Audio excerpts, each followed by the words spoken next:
নমস্কাৰ, আদৰণি জনাইছো আপোনালোক সকলোকে। আজিৰ এই ভিডিঅ'ৰ যোগেদি অসমৰ জনসাধাৰণৰ বাবে কেইবাটাও গুৰুত্বপূৰ্ণ সুখবৰ লৈ আহিছো। অসমৰ মুখ্যমন্ত্ৰী ডক্টৰ হিমন্ত বিশ্ব শৰ্মা ডাঙৰীয়ে আজি ফেচবুক লাইভযোগে ৰাজ্যবাসীৰ কল্যাণৰ বাবে কেইবাটাও উল্লেখযোগ্য আঁচনিৰ বিষয়ে ঘোষণা কৰিছে। মুখ্যমন্ত্ৰীগৰাকীৰ ঘোষণা অনুসৰি আগষ্ট মাহৰ পৰা অৰুণোদয় আঁচনিৰ হিতাধিকাৰীসকলে নিয়মীয়াকৈ আঁচনিৰ সুবিধা লাভ কৰিব। লগতে অযুত মইনা, নিযুত বাবু আদি বিভিন্ন জনকল্যাণমূলক আঁচনিসমূহো আগষ্ট মাহৰ পৰা কাৰ্যকৰী হ'ব। এই আঁচনিসমূহৰ জৰিয়তে ৰাজ্যৰ বহু পৰিয়াল মহিলা, ছাত্ৰ-ছাত্ৰী আৰু যুৱক-যুৱতীয়ে উপকৃত হ'ব বুলি আশা কৰা হৈছে। সেয়েহে অনুগ্ৰহ কৰি ভিডিঅ'টো শেষলৈকে চাওক আৰু এই গুৰুত্বপূৰ্ণ তথ্যসমূহ আপোনাৰ বন্ধু-বান্ধৱ আৰু পৰিয়ালৰ লোকসকলৰ মাজত শ্বেয়াৰ কৰক।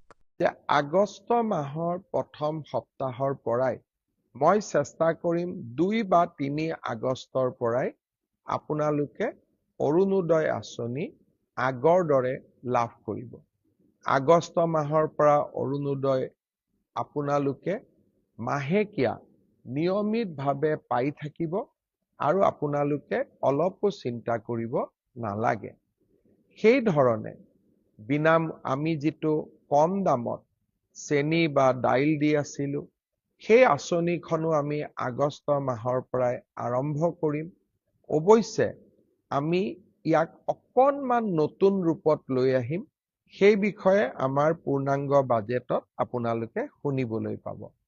নিযুত মইনা, নিযুত বাবু, এই প্ৰত্যেকবোৰ আঁচনি, জীৱন প্ৰেৰণা, এই প্ৰত্যেকবোৰ আঁচনি আমি আগষ্ট মাহৰ পৰা আৰম্ভ কৰিম। বহুতে মোৰ ফেচবুকত প্ৰশ্ন সোধে, মামা জীৱন প্ৰেৰণা কেতিয়া পাম, নিযুত মইনা কেতিয়া পাম?